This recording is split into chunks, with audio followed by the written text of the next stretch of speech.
하나님 말씀 함께 보시겠습니다. 욥기 8장 1절부터 7절 그리고 11장 1절부터 6절 말씀입니다. 욥기 8장 1절부터 7절 말씀 먼저 읽어드리겠습니다.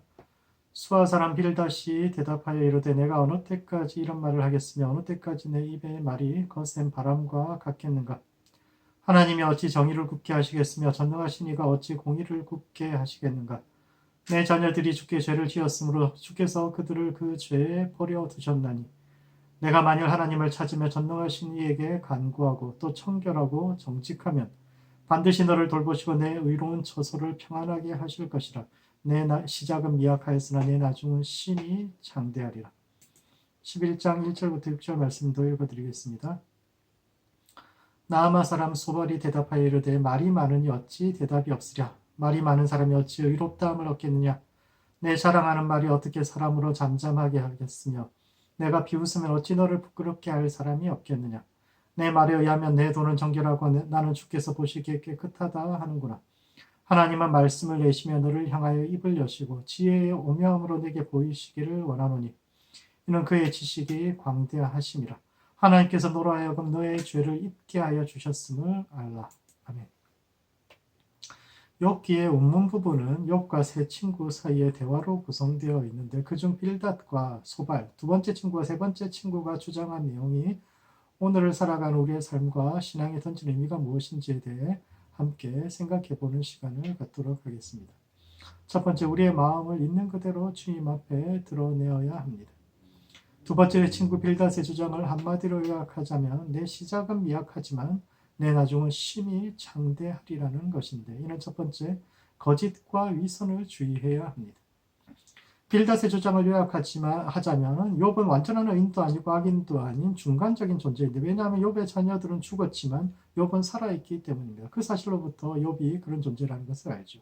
죽음은 모든 것이 끝나버리는 상태인데 욥의 자녀들은 죽었기 때문에 그들은 악인으로 완전히 결정이 난 겁니다. 그에 반해서 욥은 비록 병에 걸렸지만 아직 살아있다는 것은 그가 회복될 가능성이 있다는 것이요. 따라서 그런 중간적인 존재이고 갈림길 위에 서 있으며 지금 중요한 것은 지금 어느 방향을 선택하느냐에 따라 인생이 달라질 것이다 라고 이야기하는 겁니다.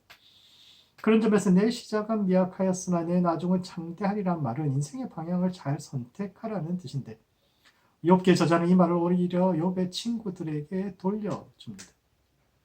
욥기의 특징 중에 한 가지가 욥의 친구들의 상대방의 논리를 그대로 받아들이지만 그 적용점에 있어서는 욥에게 적용하지 않고 오히려 그들 자신에게 적용시켜야 하는 경우가 많은데 빌닷의 이 주장 역시 마찬가지입니다. 욥기 저자에게 있어서 중간적인 존재가 갈림길 위에 서 있는 사람은 욥이 아니라 오히려 욥의 친구들이요. 그들이야말로 돌이키고 회개해야 할 존재들이며 그들이 돌이켜야 할 내용은 마음속의 거짓과 위선을 버리는 것입니다. 내 시작은 미약하였으나 내 나중은 심히 장대하리라는 말씀은 흔히 경제적인 성공에 관한 이야기로 많이 알려져 있습니다. 욥기에서 가장 잘 알려진 구절이죠. 땅속에 심겨진 작은 씨앗이 처음에는 보잘것없어 보여도 나중에는 물을 주고 양분을 주면 나중에 마침내 거대한 나무로 자라는 것처럼 꿈을 가지고 먼 길을 아주 작은 일로 시작하지만 한 걸음씩 한 걸음씩 걷다 보면 마침내 성공하리라는 의미로 받아들여져서 개업하는 가게에 가장 많이 선물하는 성구가 이 본문입니다. 그러나 문제는 욥기에서 이 말씀이 하나님이나 욥의 말이 아니라 욥을 비난하는 친구의 이야기에 따라서 긍정적으로 이 의미를 받아들이기보다는 부정적인 의미로 받아들여야 하는데 그런 점에서 이 말은 그 시대에 유행했던 속담이나 경고에 사람들이 일반적으로 잘 알고 있는 그런 말씀이었을 가능성이 큽니다. 우리말에도 이와 비슷한 속담이나 이야기가 많이 있죠. 시작은 미약하지만 나중에는 창대해지는 것. 아주 작게 시작하지만 나중에 엄청나게 커지는 것들이 있는데 되게 부정적인 이야기들이 많습니다. 먼저 바늘도둑이 소도둑 된다라는 말이 있죠. 작은 잘못을 애가 작은 걸 잘못했는데 모른 척 해줬더니 얘가 괜찮나 보다 싶어서 자꾸 큰 일을 나쁜 짓을 해서 종래는 그것을 바로잡을 수 없게 되었다. 이런 의미로 많이 쓰이는 속담이죠. 보통 사람들이 경험할 수 있는 또 다른 시작은 미약하지만 나중에 창대하게 되는 것 중에 한 가지가 거짓말입니다. 눈앞에 있는 사소한 잘못을 감추기 위해서 툭 내뱉었던 거짓말이에요. 가볍게 했던 그런 이야기가 혹은 상대방을 배려하기 위해서 했던 선의의 거짓말이 점점 더 커져가지고 더 큰 거짓말을 해야 되는 상황으로 우리를 몰아가는 경우가 종종 보통 사람들의 경우에도 굉장히 많이 있죠. 거짓과 더불어 시작은 미약하지만 나중에 심히 창대해지는 것 중에 한 가지가 위선입니다. 겉과 속이 다른 것, 마음속에는 미움이 가득하고 번뇌와 고뇌가 가득하면서 겉으로는 전혀 그렇지 않은 것처럼 세상을 속이고 하나님을 속이는 행위 역시 시작은 미약하지만 나중은 심히 창대한 것 중 하나요. 그런 점에서 욥기는 인간의 거짓과 위선을 비판하고 있습니다. 욥은 친구들로부터 위선을 강요받습니다. 마음속으로 욥의 친구들이 자꾸 이야기하는 너의 죄를 인정하라 이런 건데 그건 뭐 마음속으로 이해도 되지 않는데 자기 마음속에 고민이 많고 뭐왜 이럴까 이해되지 않는 것들이 가득한데 사람들의 시선을 의식해서 다른 사람들이 보고 있으니까 있지도 않은 믿음이 있는 척 성숙하지도 않은 인격이 성숙한 척 가면을 쓰고 점잖게 하나님을 신뢰한다고 말이라도 그렇게 고백하라고 친구들이 강요하는데 욥은 그 제안들을 모두 다 거절합니다. 빌닷은 욥에게 하나님을 향해 돌이키면 모든 것이 회복될 것이다 라고 그런 의미로 내 시작은 미약하나 내 나중은 심히 창대하리라고 이야기하지만 욥기의 저자는 오히려 그 말을 그의 친구들에게 돌려서 거짓과 위선의 탈을 쓰고 하나님 앞에서 있는 척하는 것이야말로 그 시작은 뭐 작지만 마침내 커지는 그런 것이라고 그것이 얼마나 위험한 행동인지를 역설적으로 이야기하고 그런 점에서 돌이켜야 할 것은 욥이 아니라 오히려 욥의 친구들이다 이런 이야기를 욥기가 정말 뛰어난 책인 이유는 우리는 뭐 욥기를 읽으면서 욥의 친구들이 다 잘못됐다 이렇게 이야기하는데 아니 기본적으로 욥의 친구들은 전부 다 말이 옳은데 다만 그 대상이 욥이 아니라 자기 자신들을 향해야 한다. 이런 관점에서 욥기를 해석하는 것이 좋습니다. 두 번째 그런 점에서 빌닷의 지혜는 성숙에는 과정이 필요하다라는 것을 이야기하고 있습니다. 본질적으로 처음은 미약하지만 나중에 창대해지는 것은 생명입니다. 이 땅에 존재하는 모든 생명체는 처음부터 완성된 형태로 나타나는 것이 아니라 씨앗의 형태로 나타나서 자라면서 완전해지는데 이것은 인간도 마찬가지입니다. 아이들이 잔소리를 싫어합니다. 어찌 아이들뿐일까요? 사람은 누구나 잔소리를 싫어하는데 왜 잔소리를 싫어합니까? 잔소리가 틀렸기 때문에 싫어합니까? 그렇지 않습니다. 잔소리 중에서 틀린 소리 하나도 없고 상대방을 위하는 마음에서 비롯되지 않은 것도 하나도 없습니다. 그럼에도 불구하고 왜 사람들은 옳은 소리인 잔소리를 듣기 싫어할까요? 왜냐하면 잔소리는 인간은 실패하고 실수하는 존재요. 어릴 땐 더욱 그러하다는 사실을 외면하고 있기 때문입니다. 사람은 늘 실수하는 존재, 실패하는 존재입니다. 헬라어에서 죄는 관역을 벗어나는 것을 이야기하는데 이것은 인간의 기본 속성입니다. 이건 인간이 나쁘다는 뜻이 아니라 헬라어에서 인간은 죄인이다라고 이야기하는 것은 인간이 나쁜 존재다라는 것이 아니라 인간의 신과 같이 완벽하지 않은 존재다. 인간은 늘 뭐 똑바로 살고 싶지만 그렇게 살 수 없는 늘 실수하는 존재라는 의미로 객관적인 의미에서 이야기하는 겁니다. 인간의 절반은 하나님의 숨결로 이루어졌지만 하나님의 숨을 풀어 넣어 주셔서 우리는 아직 영적인 존재이지만 나머지 절반은 언제든지 부서질 수 있는 흙으로 지어져 있습니다. 우리 육체는 사소한 충격에도 부서질 수 있을 만큼 연약할 뿐만 아니라 이것은 우리의 정신도 마찬가지입니다. 작심삼일이라고 아무리 큰 결심을 해도 사흘이 지나지 않아서 흐트러지는 것이 사람이요 우리가 그런 존재입니다. 그런데 그 완벽하지 않은 사람에게 그것도 아이들에게 완벽을 기대하면서 문제가 생깁니다. 부모가 자녀에게 상사가 부하 직원들에게 하는 잔소리는 되게 옳은 말이지만 완벽하지 않은 인간에게 완벽한 것을 요구한다는 점에서 불가능을 요구하는 것이요. 그런 점에서 틀린 것인데 그런 점에서 빌닷의 주장은 성숙해가는 인간의 내면에 대해서 이야기하고 있습니다. 내 시작은 미약하나 내 나중은 심히 창대하리란 말은 성숙에는 과정이 필요하다는 것을 이야기합니다. 아이들이 자라서 독립적인 존재가 되기 위해서는 자기 자신들이 부모와 다르다는 사실을 발견해야 돼요. 사춘기를 지나면서 질풍노도의 시기를 보내는 것은 그렇게 부모가 정해놓은 기준과 틀을 벗어나서 자기 자신이 어떤 존재인지를 깨닫고 또 자기만의 기준을 찾아가는 과정인 것처럼 욥의 의심과 회의 역시 회의를 위한 부정을 위한 부정이 아니라 오히려 확신으로 가기 위한 의심이요. 욥의 항변은 그런 점에서 성장통으로 이해할 수 있습니다. 우리의 마음속에 수없이 생기는 의심과 회의는 무시하고 눌러야 할 대상이 아니라 오히려 드러내고 마주 보아야 할 대상입니다. 욥은 자신의 마음속에 있는 갈등과 의심을 여과 없이 드러내어서 그 배후에 있는 하나님을 발견하기 위해서 노력했으며 그 노력이 조금씩 쌓여서 마침내 의심으로 확신이 변하여 진리가 자신을 자유케 하는 데까지 도달하게 된 것입니다. 그러므로 하나님 앞에서 자신의 마음을 정직히 고백해야 합니다. 하나님, 우리의 마음 아픔과 슬픔을 이해하는 분이요 또 우리의 투정을 받아주시는 분입니다. 그분 앞에서 성숙을 가장하지 말고 마음 깊은 곳에 있는 슬픔을 쏟아내고 그로 인해서 새 힘을 얻어 다시 한번 우리의 믿음과 삶을 시작할 수 있는 모든 성도들 되시기 바랍니다. 두 번째, 생각의 방향을 잡아야 합니다. 세 번째 친구인 소발의 주장은 하나님께서 너로 하여금 너의 죄를 잊게 하셨다라는 말로 요약할 수 있는데, 이는 첫 번째, 생각은 하나의 방향성을 갖는다라는 사실을 이야기해 줍니다. 아무 이유 없이 삶의 고난이 닥칠 수 있다는 사실은 고대 사람들에게는 참 받아들여지기 힘든 명제입니다. 그것은 세상이 질서 속에 있지 않다는 주장이고, 이는 하나님께서 세상을 다스리고 있지 않거나 혹은 고난을 통제할 만큼 하나님께서 전능하지 않다는 사실을 의미하기 때문에 옛날 사람들은 아무 이유 없이 인생에 고난 닥치는 거 그거 있을 수 없다고 보았죠. 따라서 삶에 문제가 있다면 그것은 하나님 탓이 아니라 욥의 탓일 가능성이 컸고, 따라서 욥의 친구들의 사명은 욥이 잘못을 회개해서 하나님과 화해하게 하는 것이었는데, 그렇지만 그 세 친구가 욥의 고난을 바라보는 관점은 조금씩 다릅니다.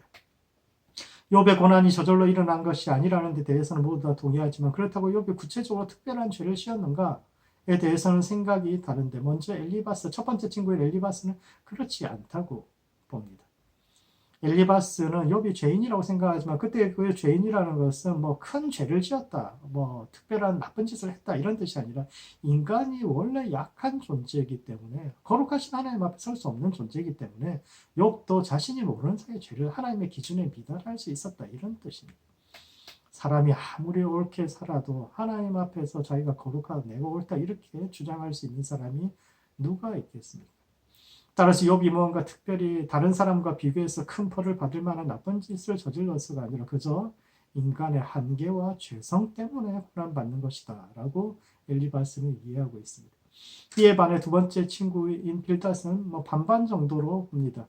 그는 욥이 죄인인가라는 질문에 대해서 뚜렷하게 답하지 않지만 그가 벌을 받은 사실이 있고, 또 하지만 욥의 자녀들은 모두 다 죽었지만 욥은 살아있다는 점에서 회복의 가능성은, 나쁜 짓을 저지르긴 저질렀는데 회복할 수 있는 한 중간 정도의 죄를 저질렀다 이렇게 생각을 하죠. 이에 반해서 마지막 친구인 소발은 욥이 분명히 죄인이며 그가 하나님 앞에서 자신의 죄를 인정하지 않는 이유는 그가 그것을 잊어버렸기 때문이라고 생각합니다. 맞은 사람은 기억해도 때린 사람은 기억하지 못하는 경우가 많습니다. 장난으로 던진 돌에 깨구리는 맞아 죽는다는 말처럼 사람은 모든 것을 기억하는 것이 아니라 자신에게 의미 있는 것만 기억하는데, 피해자에게는 너무 고통스러웠던 것이 가해자에게는 아무것도 아닌 일이어서 기억조차 못할 수 있는데, 이와 같은 일이 욥에게 일어났다라는 겁니다. 소발은 욥이 분명히 죄인이며 그것도 죄를 짓고도 잊어버릴 만큼 뻔뻔스러운 사람이라고 생각하는데, 이를 바탕으로 생각해보면 세 친구의 의견은 하나의 흐름을 가지고 있습니다. 욥이 죄인인가라는 주제에 대해서 처음에는 첫 친구는 아니다 해서 두 번째 친구는 반반 정도다, 그리고 세 번째 친구는 확실하게 죄인이다라는 쪽으로 생각이 확장되어 가고 있는데, 이와 같이 사람의 생각은 흐름을 가지고 있습니다. 욥의 세 친구의 주장들이 하나의 흐름을 가지고 있는데, 그것이 우리에게 이야기하고 있는 것은 생각은 하나의 흐름을 가지고 있고 사람은 그 자신의 생각을 통제할 수 없다는 겁니다. 긍정적이든 부정적이든 생각이 한쪽 방향으로 흐르기 시작하면 그 흐름을 막기가 쉽지 않습니다. 욥기 서두에서 하나님께서 사탄에게 너는 욥을 본 적이 있느냐? 그와 같이 순전한 사람이 없다고 욥을 자랑하셨는데, 그분이 욥을 자랑한 이유는 그가 자기 마음을 지킬 수 있기 때문입니다. 그와 같은 순전한 사람이 없다라는 그 부분을 히브리 원문을 직역해보면 너는 너의 마음을 욥에게 넣어보았느냐인데, 이것은 의인이란 존재는 부정적인 생각을 하지 않는 사람이 아니라 자기 마음속에 들어오는 사탄의 생각들, 수많은 부정적인 생각들과 싸워서 그것을 자기 마음속에서 몰아낼 수 있는 사람이라는 뜻입니다. 그런 점에서 욥이 친구들과의 수많은 논쟁을 통해서 배우는 것은 자기 마음을 정화해 가는 과정입니다. 힘들고 어려운 일이 닥쳤을 때 우리 마음속에 밀어닥치는 수많은 부정적인 감정과 맞서 싸워야 합니다. 사람은 현실이 어려워서 죽는 것이 아니라 앞으로 닥칠 어려움에 대해서 스스로 한 그 상상 때문에 지레 겁을 먹고 죽어가는 경우가 많으며, 따라서 우리는 자신의 생각과 감정을 통제할 수 있어야 합니다. 부정적인 생각이, 어려운 상황이 닥칠수록 부정적인 생각이 우리 자신 안에서 자꾸 몸집을 불리고 우리 영혼을 접먹지 않도록 우리의 마음을 단련해 가야 합니다. 두 번째, 잊어버리는 것이 하나님의 은혜입니다. 욥과 친구들의 대화는 운문, 즉 시로 쓰여져 있으며 원래 시는 한 가지 단어 속에 두 가지 이상의 의미를 담거나 당대 일반적으로 받아들여지는 속담이나 경구를 끌어와서 전혀 다른 의미를 담기도 하는데, 욥의 친구들의 말도 그러합니다. 빌닷이 내 시작은 미약하였으나 내 나중은 심히 창대하리라는 표현은 욥을 공격하는 이야기이지만, 사실 욥기 저자가 이 말을 쓴 이유는 욥의 친구들의 위선을 비판하는 의미로 사용했듯이 소발의 견해도 마찬가지입니다. 소발은 욥이 잘못을 저지르고도 그것을 잊어버렸다는 비난의 의미로 하나님께서 너로 하여금 너의 죄를 잊게 하여 주셨음을 알라고 이야기하지만, 이 말은 또한 잊어버리는 것이야말로 하나님께서 고난 가운데 처한 당신의 백성에게 주는 커다란 선물이라는 사실을 이야기하고 있습니다. 사람이 모든 것을 다 기억한다면 행복할 수 있을까요? 사람들은 기억력이 좋은 사람들은 머리가 좋다고 이야기하고, 기억을 선이라고 생각하며 잊어버리고 망각하는 것을 건망증 혹은 치매와 같이 우리가 싸우고 물리쳐야 할 적과 악이라고 생각하지만, 욥기의 저자는 망각 역시 기억과 더불어 우리에게 주어진 축복이라고 이야기합니다. 만약 욥이 잊어버린 축복을 받지 않았다면 남은 그의 삶이 행복할 수 있었을까요? 자기가 잘 나갈 때는 그 앞에서 온갖 좋은 말로 축복하고 간이든 쓸개든 다 빼줄 것처럼 하던 사람들이 어려움이 닥치니까 안면 몰수하고 벌레 보듯 쳐다보고 그 시선들을 잊지 못했다라면, 아무리 욥이 다시 부자가 되고 몸이 회복되어도 그의 마음은 여전히 지옥 속에 있고 그의 남은 삶은 결코 행복하지 못했을 겁니다. 욥기는 역설의 책이요 세상의 상식을 깨뜨리는데 기억과 망각에 관한 생각 역시 마찬가지입니다. 사람들은 어떻게든 많은 것을 기억하려 하고 심지어 기억하는 방법까지 만들어 배우려고 하지만, 오히려 욥기는 너무 많은 것을 기억하지 말라고 이야기합니다. 회복된 욥이 마침내 평안과 행복에 들어갈 수 있었던 이유는 하나님께서 그로 하여금 잊게 하셨기 때문이에요. 이와 같이 우리도 잊고 또 잊어주려고 노력해야 합니다. 살다 보면 사람들은 누구나 잊고 싶은 이 기억들이 생길 수 있습니다. 모든 사람에게는 잊혀지고 싶은 부분이 있는데, 누군가의 잊혀지고 싶은 부분을 함께 잊어줄 때 비로소 행복해질 수 있습니다. 그런 점에서 욥기는 기억과 망각 사이의 균형을 잡아 한 방향으로만 흐르는 생각을 멈추고 또 다른 관점으로 세상을 보게 하는데, 그러므로 생각의 방향을 잡고 너무 한쪽으로만 흐르지 않도록 균형을 잘 잡아야 합니다. 자기 생각을 잘 붙들어야 합니다. 기억은 축복이고 망각은 저주가 아니라, 기억이든 망각이든 하나님이 주신 것은 모두 축복이 될 수 있습니다. 욥기에서 욥의 구원은 그가 회복되었다는 사실에 있지 않습니다. 모든 것을 잃었던 사람이 다시 부자 되고 자식들이 더 많아지고 그렇기 때문에 구원받은 것이 아니라, 오히려 그의 생각이 변하여 인생의 다른 측면을 볼 수 있었기 때문에 구원받을 수 있었는데, 이와 같이 인생의 다른 면을 보아 스스로의 삶을 구원하는 모든 성도들 되시기 바랍니다. 말씀을 정리하겠습니다. 욥의 세 친구 중 빌닷과 소발의 지혜가 오늘을 살아가는 우리에게 주는 메시지는, 첫 번째, 회의와 의심을 넘어서 확신으로 가야 합니다. 내 시작은 미약하지만 내 나중은 심히 창대하리란 말은 부와 성공에 관한 이야기가 아니라 거짓과 위선에 관한 이야기로, 이는 친구들의 자아 비판입니다. 모든 것을 하나님의 뜻으로 받아들이는 성숙을 가장하지 말고 오히려 마음 깊은 곳에 있는 의심과 회의를 드러내어 참된 성숙의 길에 들어섰던 욥처럼 겉과 속이 일치하는 신앙의 성숙을 향해 걸어가는 모든 성도들 되시기 바랍니다. 두 번째, 생각의 방향을 잘 조절하는 성도들 되시기 바랍니다. 새 친구의 주장은 대화가 진행될수록 과격해지고 욥을 비난하는 쪽으로 발전하는데 이는 생각이란 것 자체가 원래 그런 경향이 있음을 보여주는데 생각의 방향을 잡고 기억은 좋고 망각은 나쁜 것이 아니라 하나님이 주시는 모든 것은 축복이라는 새로운 관점으로 인생을 바라봄으로써 힘든 세상 사는 동안 스스로의 영혼을 지키고 구원에 이르는 모든 성도들 되시기 바랍니다. 기도하시겠습니다. 기도하실 때는 먼저 회의와 의심을 넘어서 확신을 향해 가도록 우리 자신을 위해서 기도합시다. 하나님 앞에 늘 진실한 마음으로 나아가 우리의 믿음이 참된 성숙에 이룰 수 있도록 스스로를 위해서 기도하시고 두 번째, 새로운 관점으로 인생과 세상을 바라보는 성도가 교회 될 수 있도록 서로를 위해서 기도하시겠습니다. 하나님이 우리에게 주시는 모든 것은 선한 것인데 주님께 주시는 것들을 감사함으로 받아 주님의 구원과 행복에 이르는 모든 성도와 교회 되도록 서로를 위해서 함께 기도하시겠습니다.